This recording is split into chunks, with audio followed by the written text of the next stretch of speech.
sejam todos bem-vindos ao segundo programa de TV do projeto Político Eu, Programa de Educação Político-Cidadã. Esse é um projeto realizado pela Fundação Demócrito Rocha, em parceria com a Câmara Municipal de Fortaleza, fomentando o debate sobre política e cidadania e sua relevância para a manutenção do Estado democrático. Hoje a nossa conversa é sobre a organização dos poderes e a Câmara Municipal. Eu recebo a socióloga, cientista política e professora Paula Vieira e o cientista social, mestre em sociologia e professor de sociologia da Escola Estadual de Educação Profissional Jaime Alencar de Oliveira, Edson Marques. Muito obrigada pela presença de vocês, é um prazer recebê-los. Eu queria que a gente começasse a nossa conversa contando para o nosso telespectador de que forma, qual é a forma mais didática da gente compreender a organização dos poderes no Estado brasileiro. É um prazer estar aqui, Paula, novamente com você e ao lado do professor Edson. Para a gente compreender, a base seria pensar que para um Estado funcionar, nós temos os poderes organizados de maneira a dialogar entre si. Então, a União dialoga com o Estado e com o município. E o município dialogando com a União e com o Estado para poder fazer com que os serviços que são de responsabilidade do Estado cheguem à população. Então, essa divisão básica do plano de poderes, ela tem outras divisões, que aí são divisões menores. No município, nós temos a divisão cheia do município executivo e legislativo, tendo o executivo ali o prefeito e a prefeitura, e é importante compreender que as secretarias, coordenadorias de um município e de um estado e de um país fazem parte dessa estrutura de organização dos poderes, né? Então, e do executivo. Então, as secretarias fazem parte do executivo, coordenadoria, os ministérios, as secretarias nacionais. E todas essas formas de organizações, elas são ligadas, elas favorecem a implementação de políticas públicas. Né? Por quê? Porque foca naquela população. Quando a gente fala de uma secretaria de saúde, nós estamos falando de uma secretaria voltada para a saúde da população. Então, é uma secretaria que vai olhar apenas para isso, já que o executivo e o legislativo precisam olhar todo o cenário, todo o contexto e todas as demandas. Quando a gente vai para o nível de unidade da federação dos estados, né, nós temos essa mesma divisão, executivo e legislativo, pensando o executivo com as suas secretarias também, né, para ter esse diálogo de saber como é que pode implementar uma política pública.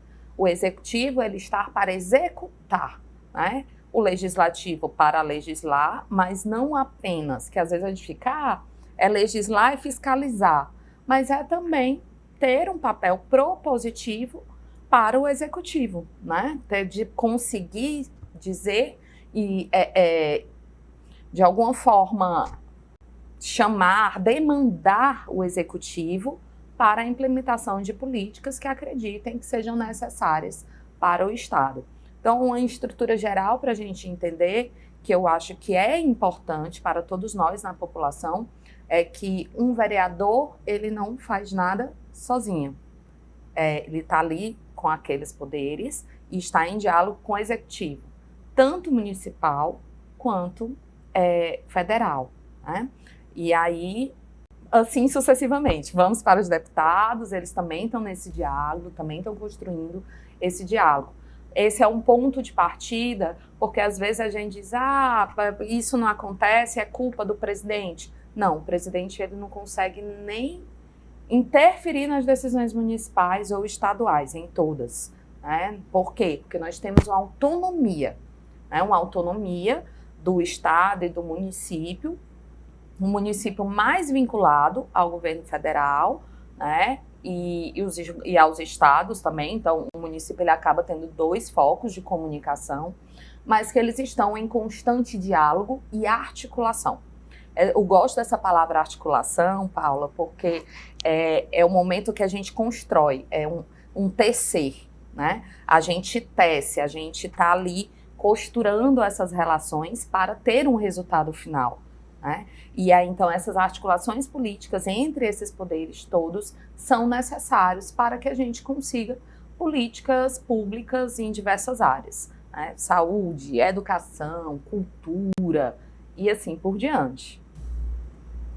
Bom, queria dizer inicialmente que é um prazer estar aqui participando desse debate. Quero dizer que é um prazer estar aqui ao lado da professora Paula também. E a professora Paula já explicou muito bem, na verdade. Eu só gostaria de frisar a ideia das funções, né, como a professora Paula falou, porque é importante para o cidadão que não acompanha a política do seu cotidiano compreender bem as funções dos poderes legislativo, executivo e judiciário. Então, para deixar o mais claro possível, né, a função do legislativo é representar os anseios da população. Cada vereador ele representa uma parcela dessa população, por exemplo, né? E essa parcela da população tendo representado esse vereador vai lá fazer as leis e fiscalizar a ação do executivo. Ou seja, quem implementa a lei, quem deve fazer com que a lei seja... O vereador cria, quem deve fazer com que a lei seja seguida é o executivo, quem deve fiscalizar se a lei está sendo cumprida e também, e óbvio também, julgar naquilo que sair da linha, digamos assim, é o judiciário. Então, assim, essa é uma organização e as funções desses poderes elas acabam fazendo com que a nossa sociedade ela seja organizada e consiga funcionar bem dessa forma. Como entender o cidadão comum, né? Nós aqui, né? Eu, você, o outro, nesse fluxo de organização política?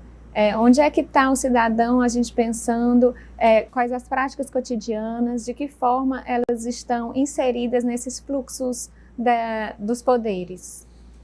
A participação cidadã, ela prioritariamente acontece no período eleitoral. É o momento que a gente delega poderes, né, para essa representação que o professor Edson estava aqui explicando para a gente. Então, quando delega a ação vai ser de quem está lá. Porém, como é que no nosso dia a dia, por que a gente tem que delegar esse poder de decisão que o vereador vai nos representar? A vida cotidiana, a nossa vida cotidiana, ela é atravessada por diversas demandas que às vezes a gente nem consegue compreender que o poder público está lá. E o acesso à saúde, como, por exemplo, políticas de vacinação, né, que recentemente nós tivemos uma grande necessária, ainda está sendo pauta, ela vai chegar até nós por meio do poder público. Então, nós precisamos de alguns serviços, como a vacinação, e que é uma medida, é uma política pública, porque é de interesse coletivo. Então, esse é um dos fluxos que vão nos atravessar no dia a dia, pensar a saúde. O SUS, por exemplo, ele vai ter instâncias e atendimentos que, mesmo quando a gente tem planos de saúde, porque a gente também tem que pensar nisso, a gente está privatizando os serviços. Nós privatizamos a educação, nós privatizamos a saúde, né? Tem uma parte da população que privatiza. E aí, quem não tem condições de privatizar precisa de algum tipo de atendimento. E nós podemos também ser atendidos por esses serviços, né? É até uma questão que a gente coloca, quanto que nós podemos acessar esses serviços com qualidade, sem necessariamente estar tendo que investir tantos recursos. Quando a gente fala de população baixa renda, isso é importantíssimo, porque é quem vai garantir a criança na escola, garantir como? Por meio de políticas públicas de acompanhamento, né? Então, todas essas questões, elas vão estar permeando a nossa vida social, pela educação, pela saúde, pelo direito à cultura, ao lazer, pelo acesso a locais de cultura e de lazer, pela manutenção desses locais públicos de lazer, e que nós utilizamos. Nós utilizamos, seja para fazer uma prática, pegar aqui Fortaleza o exemplo, uma prática de esportes que hoje nós temos totalmente vinculada ao nosso litoral, né? com natação, canoagem, corrida, triatlon, e como ter acesso a espaços que possam fornecer com segurança. Não é só estar lá, mas como isso pode dar aos cidadãos alguma segurança para poder ter esse acesso a uma qualidade de vida física, de lazer. Então, são serviços que nós estamos cotidianamente utilizando e não paramos para pensar em como a manutenção deles, de quem é a responsabilidade desses serviços, né? A gente para mais para pensar quando se incomoda com alguma coisa, né? Vê que alguma coisa não está funcionando certo. Mas a nossa vida social está atravessada. Pensar o trânsito, pensar o transporte coletivo, quantidade de ônibus nas ruas, pensar a forma de comunicação de transporte entre os municípios. Isso é papel do poder público também e que demanda uma articulação e interesse dos municípios, pensando Fortaleza como capital e a quantidade de municípios muito populosos que nós temos no nosso entorno, que se desenvolve, mas tem também pessoas que trabalham em Fortaleza, na capital. E como fazer esse fluxo acontecer em termos de transporte, com qualidade, e que consiga movimentar a economia por meio do trabalho de forma mais efetiva, que as pessoas consigam ser até pontuais para exercer sua atividade de trabalho, né? Claro, sempre considerando a qualidade desses transportes. Reclamar do trânsito, muitos carros na rua, mas qual é a qualidade dos transportes ou como nós podemos circular na cidade de outras maneiras que não seja com os carros particulares. Pensar em Estado é pensar em coletivo. Às vezes é um pouco difícil porque nós somos atravessados pelas nossas demandas cotidianas. A gente quer resolver ali o problema. Quando consegue, pronto, consegui. E eu posso até contar, né, para você como foi que eu resolvi, a melhor estratégia, o melhor lugar, mas e o poder público? Como é que o poder público pode até informar alguns acessos? Como é que a gente pode ter mais informação e mais conhecimento? Por meio de uma educação cidadã. Uma educação cidadã que nos leve para ver toda essa rede complexa de relações que cidades com grandes populações necessitam, que é uma boa parte do nosso caso aqui em Fortaleza, nos municípios da região metropolitana e do estado. Perfeito. Para poder complementar o que a professora Paula falou, a formação cidadã é tão importante, por exemplo, que ela pode fazer a diferença na interpretação de um pai e de uma mãe na hora em que ele precisa acompanhar o seu filho na escola, o seu filho na creche. A política atravessa todas as nossas vidas, como a professora falou, né, o tempo todo. E, portanto, é interesse do cidadão, por exemplo, saber como o seu filho está sendo cuidado na escola, saber se o professor está faltando, se está faltando o professor para determinada matéria do seu filho. Então, é do interesse do cidadão, por exemplo, todas essas questões relativas a trânsito, educação, saúde, e eu diria mais além, deveria ser interesse, inclusive, do cidadão comum, de todos nós, por exemplo, a política salarial dos servidores públicos municipais, porque sem um servidor público municipal não tem serviço público de qualidade. E aí, citando como exemplo aqui professores, policiais, enfermeiros e etc. Então, para uma educação política de qualidade, seria necessário um conjunto de informações que vem através da imprensa, mas também é necessário, por parte do cidadão, por parte de toda a sociedade, interesse também em consumir determinado tipo de informação que pode engrandecer e pode fazer com que ele se fortaleça perante essa sociedade que muitas vezes a gente sabe, o Estado ele é responsável por muita coisa, mas às vezes ele deixa a desejar, às vezes ele é ineficiente. Quando a educação política ela é feita com qualidade, o cidadão se fortalece para poder saber como procurar e como enfrentar essa ineficiência do Estado. Vamos olhar para o Ceará e deixar de forma bem clara para quem está nos assistindo o que é obrigação, dever, né, do governo do Estado e o que é obrigação e dever do município. né? O que é a prefeitura, o governo do estado, de que forma essas atividades, né? Essas demandas, elas são divididas num cenário olhando para o Ceará, olhando para Fortaleza, né? Certo, vamos lá.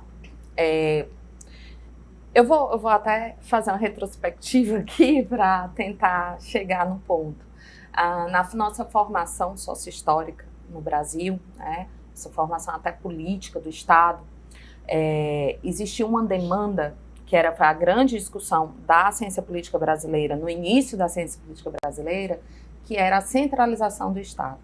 Como existiam regiões muito distantes, então ficava difícil atender essa população, ver as demandas e essa aproximação. Nós estamos falando de início do século XX, nós não estamos falando da existência da internet em massa como nós temos hoje, né, de ter informações e que mesmo assim existem regiões que nós não conseguimos acessar. Então, qual era a necessidade? Que a gente tivesse um Estado centralizado, porém, cada território tem características culturais e dinâmicas culturais muito diferentes. Se você observar o tipo de doenças que nós temos nas regiões, vão ser completamente diferentes. Nordeste e Norte. Se a gente pegar Nordeste e Norte, são demandas completamente diferentes. Então não dá para unificar e dizer que é todo mundo a mesma coisa, né? Se a gente pensar em termos de culturas, de demanda de lazer, qual é o acesso à natureza que vai ter, como é que vai poder ser construída a infraestrutura da cidade, são demandas muito diferentes, né? Enquanto em Fortaleza a gente está aqui já pensando em otimizar transporte público, nesse exemplo que eu acabei de dar, existem regiões do estado do Ceará que é tão difícil acesso que você só consegue de moto, porque tem, né, ou a pé. Então, tem uma demanda ali de transporte e de comunicação dessa população com o seu distrito central, né? E aí, o município de Fortaleza não pode resolver essa demanda do município do interior do Ceará. E esse município do interior do Ceará não vai ter recursos, porque não tem recursos de desenvolvimento, não tem acesso à informação, às vezes acesso à matéria-prima e materiais é muito difícil. Quem é que vai olhar, então?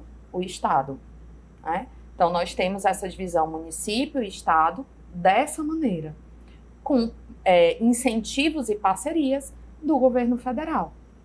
Essas instâncias, elas são divididas para a gente ver as demandas que a gente utiliza uma medida territorial, mas esse território, ele representa um cotidiano, uma cultura, demandas diferentes, fluxos de vida diferentes, acessos diferentes, né? O que nós demandamos de medicina familiar no interior do Ceará é diferente do tipo de demanda que nós temos em Fortaleza, na cidade de Fortaleza. E aí o Estado vai ver a demanda desse município para dar apoio junto com a federação, né, com o país, com o Executivo Nacional. Por quê? Porque é o Executivo Nacional que vai conseguir fazer uma necessária repasse de verbas, uma articulação com os ministérios. O Ministério da Educação está em constante diálogo com os estados, exatamente para compreender a demanda dos municípios daquele estado, né? Então, toda uma articulação, essa palavra que eu gosto, mas com instâncias diferentes para poder atender e olhar a essas demandas mais específicas e manter, ao mesmo tempo, um elo de ligação cidadã, né? Que a gente consiga se reconhecer como cidadã de Fortaleza, como cidadã do estado do Ceará, como cidadã brasileira. Que a gente consiga se reconhecer, e isso vem por valores culturais também, sociais e culturais, e não só por uma divisão territorial e econômica, mas vem também em respeito a essas dinâmicas culturais que são tão próprias de pequenos agrupamentos. Eu digo isso porque se você pegar a cidade de Fortaleza e olhar as regionais, por que existem as regionais? Né? As secretarias executivas regionais de Fortaleza. E são 12, né? Que são 12. Existe sair do senso comum e daquela fala fácil que é para gastar dinheiro do Estado. Não. Existe porque aquele território precisa de uma atenção e de um acompanhamento. Então, é necessário que o Poder Executivo chegue até esse território. Para ele chegar lá, é melhor que ele tenha uma sede, que ele permaneça. E eu não estou aqui falando nem só da sede física, que é importante para ser uma referência, mas de uma equipe de ação no território, para alcançar a demanda dessa população. Esse é um ponto importante da gente pensar essas articulações entre poderes. Complementando o que a professora Paula falou, e aqui utilizando alguns conceitos básicos que estão na nossa Constituição, inclusive, é basicamente o seguinte: aquilo que for de interesse nacional, cuida a União. Aquilo que for de interesse local, cuida ao município. É dessa forma como está descrita na Constituição. Aquilo que sobrar entre isso é do Estado. Aquilo que for de interesse, chamado de interesse residual. Isso está do capítulo 18, isso, artigo 18 até o artigo 35 da nossa Constituição. Mas tentando ser mais didático, falando especificamente agora para o nosso telespectador, é basicamente o seguinte também: aquilo que demandar um pouco menos de recurso, já que o município ele é a unidade federativa menor, então que em tese arrecada menos do que um estado, que é muito maior, ele vai ter demandas de ordem local e que custam menos dinheiro. Por exemplo, educação. No que diz respeito à educação pública municipal, o papel do município é oferecer aquela educação básica, o chamado ensino fundamental. Creche, ensino fundamental é papel do município. Ensino médio, papel do Estado, do governo do Estado do Ceará, por exemplo. É um exemplo de como existe essa divisão por meio das políticas públicas. E no plano nacional, o investimento em ciência e tecnologia é do governo federal. Então é um exemplo para ficar claro, mais claro para o cidadão. Tudo isso levando em consideração, obviamente, o Pacto Federativo, como a professora pegou e colocou muito bem. Naquilo que faltar ao município, é papel da União ou do Estado recorrer com recursos públicos para poder ajudar o município a poder se fortalecer em termos de políticas públicas. Nesse programa hoje a gente se aprofunda no papel da Câmara Municipal. O que é que faz um vereador, né? Qual é o papel da Câmara Municipal? Como é que ela se organiza? Vamos explicar para quem está nos assistindo a importância, a relevância desse poder, né? Essa é a parte mais divertida que eu acho. Porque às vezes a gente se distancia demais desse espaço de representação e entra num desconhecimento do que é que acontece. A Câmara Municipal de Fortaleza, ela se divide por... tem a mesa diretora, que vai fazer todos os trabalhos da casa, a organização dos trabalhos da casa.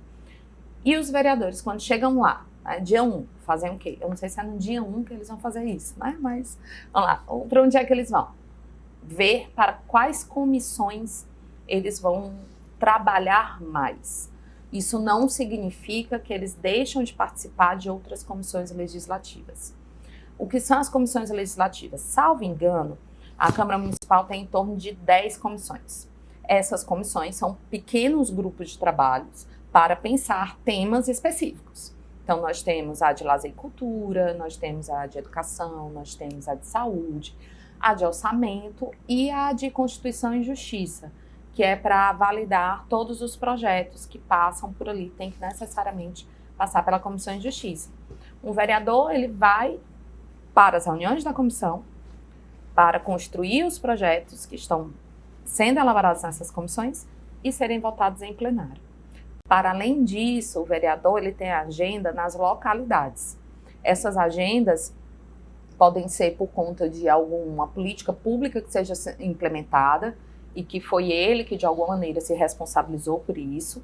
Pode ser uma visita à sua base eleitoral, mas não é uma visita à base eleitoral só para dar um oi e dizer que existe, né? Em teoria, não estou dizendo que, né?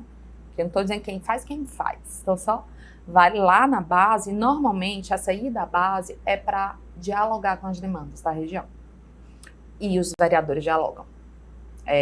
Às vezes a gente se distancia muito, mas quando a gente fala de comunidades e muitas vezes de baixa renda, a organização coletiva ela acaba sendo mais forte. Por quê? Porque as demandas são coletivas. As demandas de saúde são as mesmas, as demandas de educação são a mesma, a necessidade de diálogo escola, família, comunidade, o desenvolvimento local. Então, quem vai olhar, quem acaba tendo que conviver com essas demandas, são as populações dessas pequenas comunidades, que não são, às vezes, nem bairros, tá? São regiões dentro de bairros, dentro das secretarias. Então, os vereadores, eles vão dialogar para ver se aquelas demandas estão sendo atendidas, para ver se não estão, qual é o tipo de pressão que possa ser exercido, para dizer o que fez em relação ao assunto que está sendo demandado. É uma forma de estar sempre em diálogo com os representados, nós, cidadãos. Então, eles vão até as bases para isso. O trabalho legislativo, ele tem alguns dias que fica esvaziado na própria Câmara, mas isso não quer dizer que está todo mundo em casa dormindo. Não é. Eles estão executando outras atividades que vão e se estendem para além do espaço físico legislativo.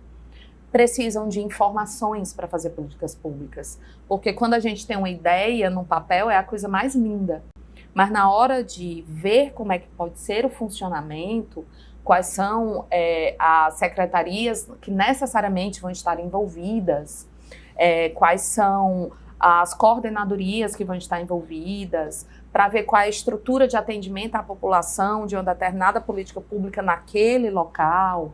Então, tudo isso acontece no dia a dia de um vereador. Não só a votação.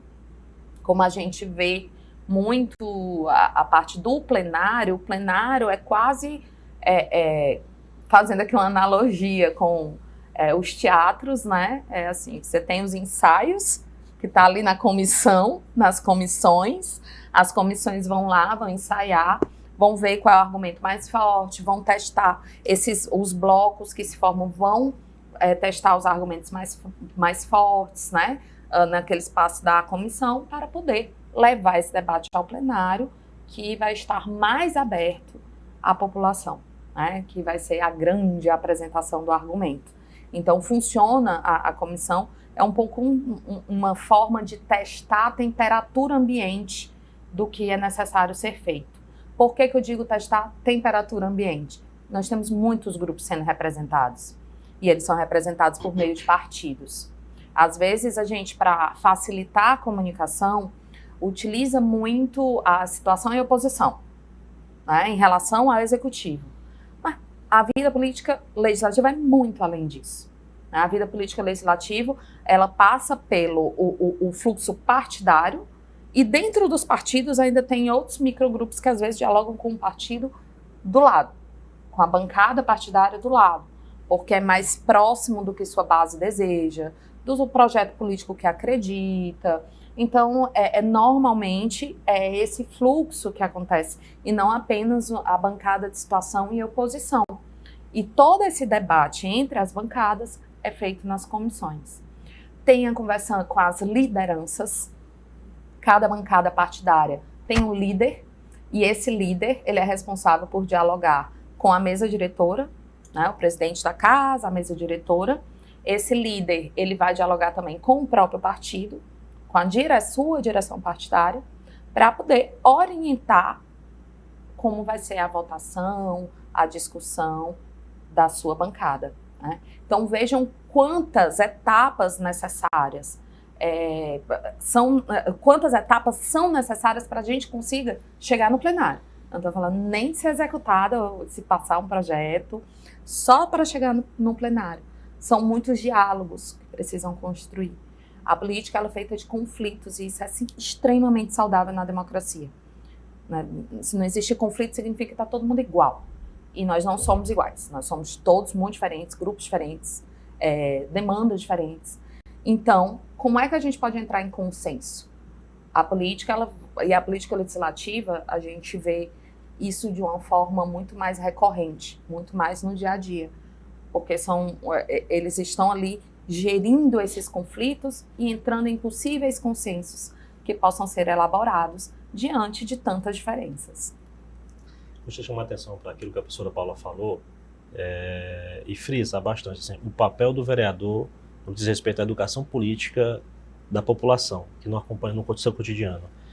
Pelas características que a professora Paula falou, pelo trabalho do vereador, é possível perceber que é ele que está mais próximo da população. Não é o deputado estadual, que tem representa um conjunto de municípios no estado, não é o deputado federal, que representa o povo do estado, não é o senador que representa os governos estaduais. É o vereador que está mais próximo da base, está mais próximo do cidadão. E esse trabalho, se desenvolvido bem pelos vereadores, se desenvolvido de maneira participativa, de maneira atuante, no seu cotidiano, pode fazer com que o cidadão perceba a importância, perceba de forma mais clara, de forma mais fácil, a importância da política na vida de cada um. Porque o que a gente observa no parte significativa do povo brasileiro é um desinteresse por acompanhar aquilo que acontece na política.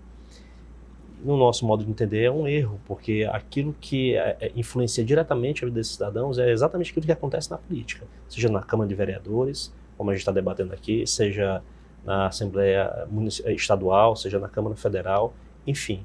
Então, quem pode fazer com que o cidadão perceba de forma mais clara, de forma mais direta, é o vereador. E se ele tiver uma atuação, né, de forma cotidiana, atuante, envolvendo a sua base eleitoral, a tendência é que o trabalho ele seja mais efetivo.